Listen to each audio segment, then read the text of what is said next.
And welcome back to Jeff Koinange Live here at Citizen Television, on with some technocrats and bureaucrats and ministers and important people in past administrations, from Gerson Ikiara to Cicely Kariuki to engineer Carrie Orege to Saitoti Torome. All of them served in various capacities, actually PSs and CSs, in past administrations, here to give their advice. Maybe, if you're looking for it, maybe you may want it, maybe you may not. But let's take a look at what the president said yesterday, folks. He was angry, visibly angry. Let's take a listen to what he said, and then we'll take it from there. Go ahead. You are not a messenger. You are not a security person. You are not a photographer. You are not a watchman. You are the PS or the minister. And the job of the minister and the PS, you don't know, or you don't have information. How do you run a ministry or a department or a parastatal if you have no information? That is the highest level of incompetence. So please, take time, read. There's a lot of literature on your desks. There's a lot of briefs from departments. There are a lot of briefs from all manner of places. Read. Read. Cicely Kariuki, you were saying earlier on, he seemed, to you, he was restrained. Yes, certainly he was. But you can relate to the weight of the matter that he's putting to Kenyans. Heavy one. And I think that he's trying to remind us, anytime you're appointed as a minister or a PS, it's not verbal, actually. Your job description is articulated in a 3-page, 5-page letter. This is your role. This is your role. It ends with advisor to the president in terms of policy, in as far as the docket that you've been granted to run goes. Yeah. What does that mean? That you should be able to be strategic enough to interpret from A to Z of your job description, and lucky for a minister, if you're not the subject matter expert, most of them are not. We weren't necessarily. You are allowed to bring in up to 4 advisors of your choice, meaning you actually given people that you can kit yourself around with and have the time. If you really want to succeed, they should be smarter than you. Then even as you read the briefs, you have people helping you to digest. But the important thing is that the president is carrying on behalf of Kenyans the commitments and promises that he made as he was running around campaigning. It's been reduced to his manifesto, which is now the ruling government manifesto. One then would assume any cabinet minister, PSs and people around him must, with their eyes closed, be able to interpret what it means to break down into actionable activities, programs, interventions for the benefit of the Kenyan people. Now, if that is not happening, I can relate to the president. Then you take your camera and begin doing other things. Effectively, he's inviting them to reorganize their job description and allow other people to come in and do that which is articulated in the letter of appointment. Yeah. It must be very frustrating. Garrison, tell me, was Kibaki ever angry? Was he ever irritated with you all? No, he was very diplomatic. Yeah. Most of the time. But if he was not happy with you, he would tell you very politely. And he was not a person of road-signing decisions. Right. And actually, when he approached something like a project, he already knew quite a lot about it. Like Rapsid. I was given data that there was a survey in 1975, which showed that this is one of the best locations for a deep port for this country. Yeah. And all those years until 2003, when Kibaki came and said, here is a major thing that has not been implemented. And they told us in the ministry, I want this thing started. I want reports monthly or even weekly. And this is only a few areas where he was calling my ministry to ask what is the progress. and even worked with his cousin. Sometimes he was doing the late, what was his name? Alex Moretti. Alex, yes, he was very passionate about that project. By the way, how is LAPSET now? How is it? Oh, the bus are Lendi. Oh. They are operational. They have been exporting animals to Middle East. Yeah. But it's still not complete. But partly because of the insecurity, which has made the Ethiopia, Kenya being not operational because of insecurity. Right. So that's a key area. Yeah. So Kibaki was very strategic. And you will not waste time quarreling with somebody so much. So, I enjoyed working with him. You did? Yes. Okay.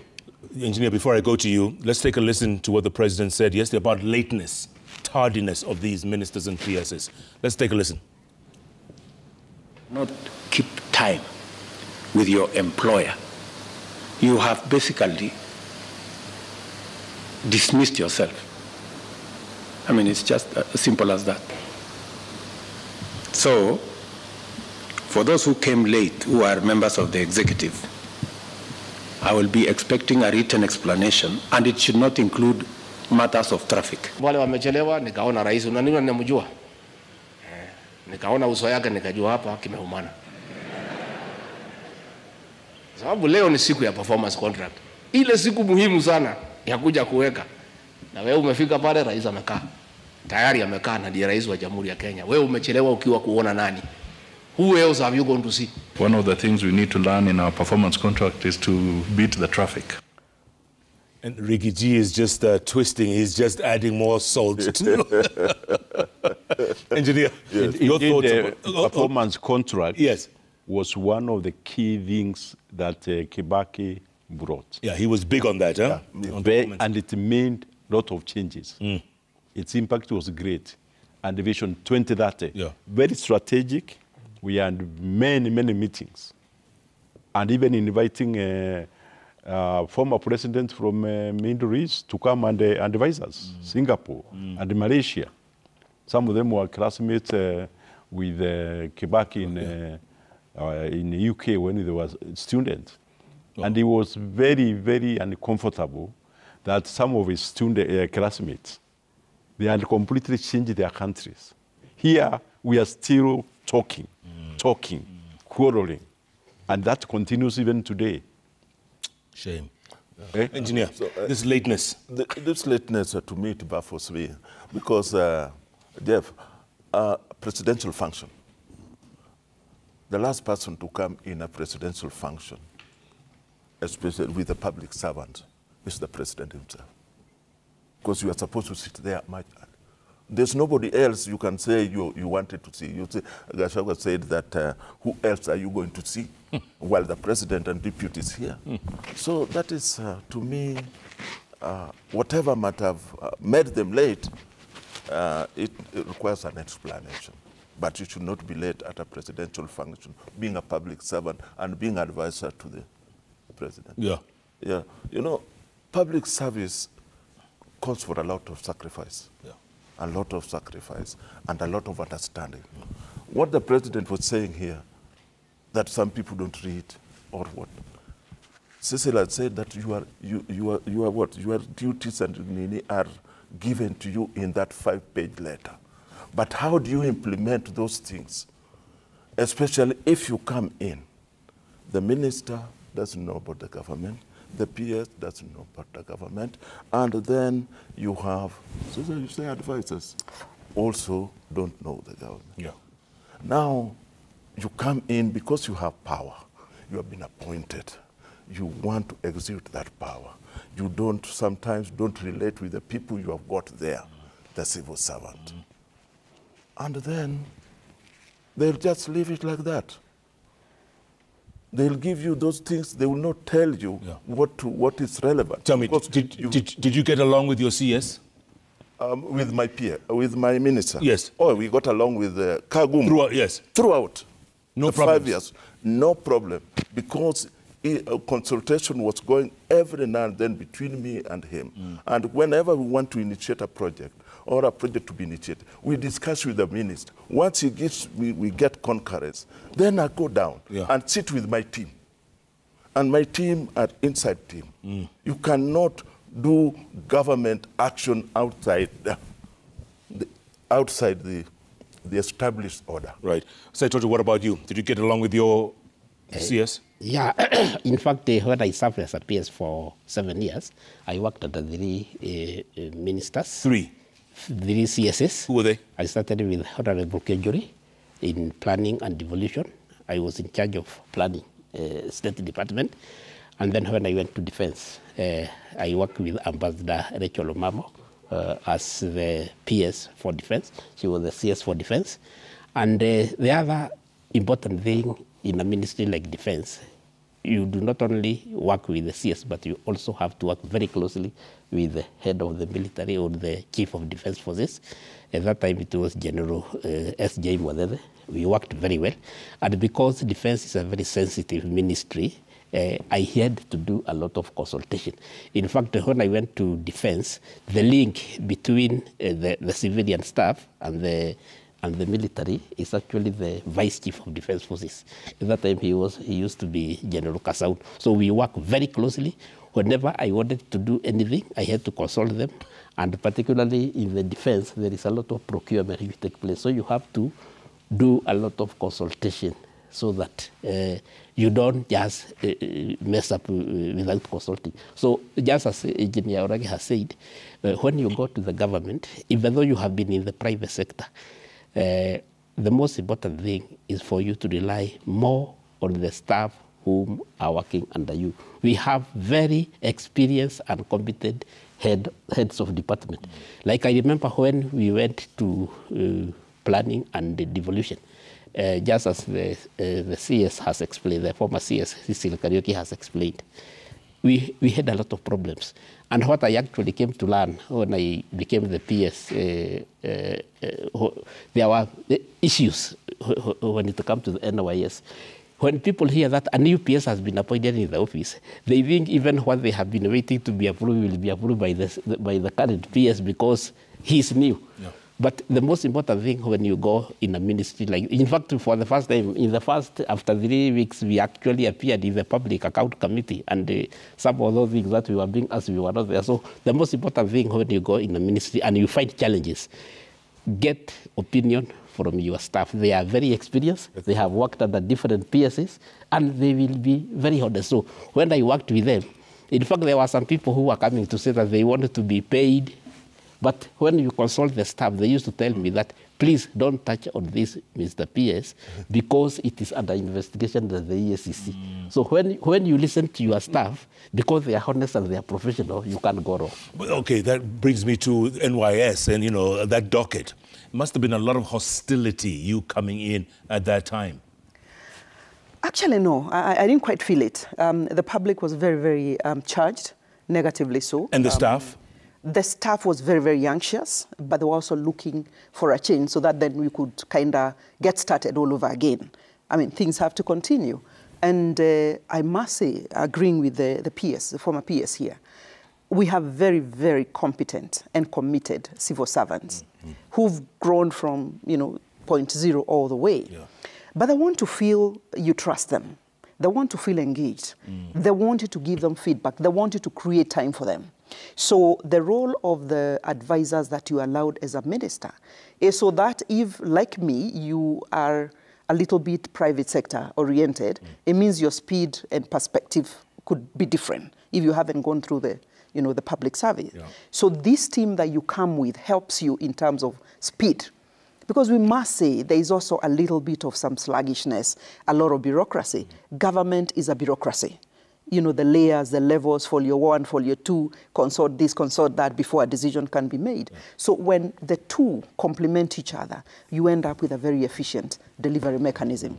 And so I'm just saying that the presidential system allows for you to tap from out there where you think the skill may be wanting or scanty. For example, we've had a challenge with the legal department. You know, We haven't had very many senior lawyers. A lot of them have gone to the private sector. So what happens is that if you want to feel comfortable dealing with issues of a contractual nature, get yourself an advisor who is also maybe an advocate of the High Court or a lawyer. It gives you some sleep, some good night's sleep, because then, you know, you are getting another opinion on top of another opinion. But when the two teams work together, you really are very comfortable. But you have to find that chemistry, huh? You got to find it. You have to find it. You have to work for it, Jeff. People are good. Civil servants are good. The guys working in the private sector are good. But, you know, there are people who want shortcuts. But so you, as the head of a ministry, you also want to have a good night's sleep, no? So when you bring this together and you engage them routinely, you project that you value them, their advice matters. You really move. I mean, I've had the most wonderful teams and I've been in the most troubled ministries, if you will, in the time that I've been there. But I ended up, you know, sitting with my PSs and I was saying, you know what? And you remember we also had CASes in my case. And we'll sit like this and I'll tell them, you know what? I don't fight with PSs.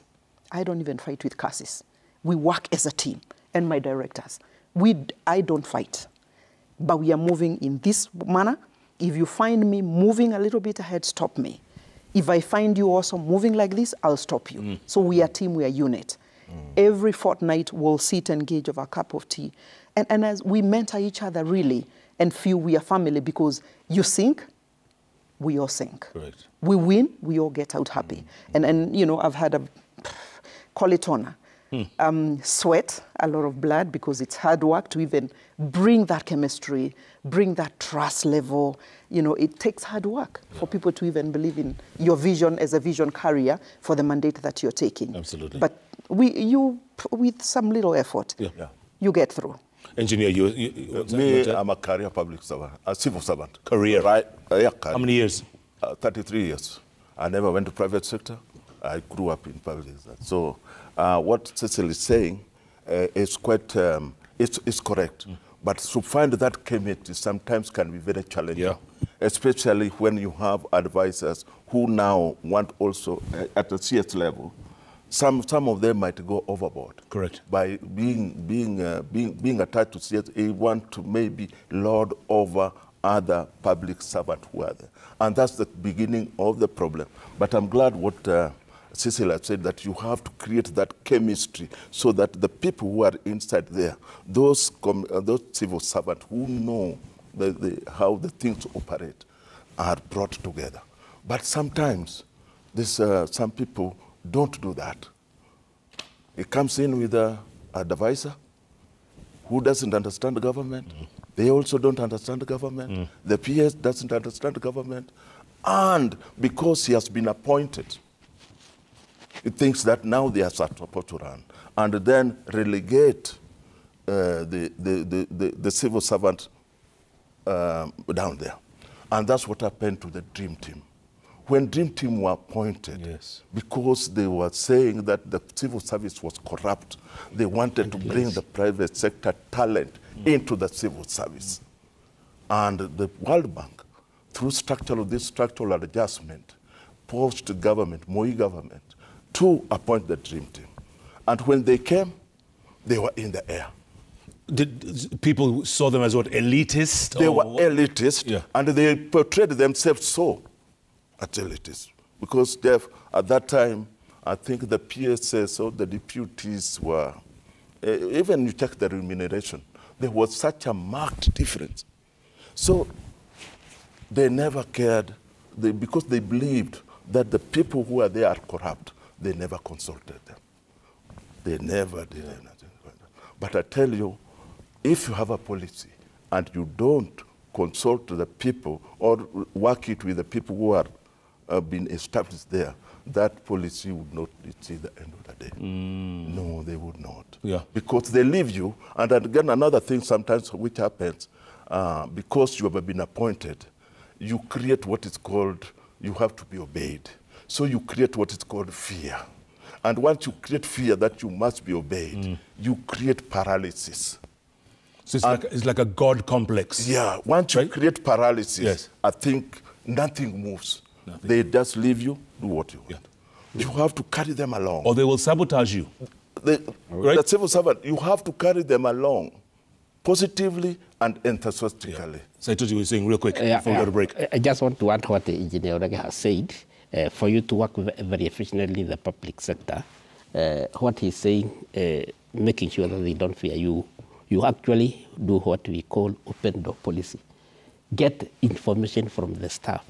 Let them give you all the ideas. Yes. But you now, as the administrator and the technical person, you weigh what they are telling you.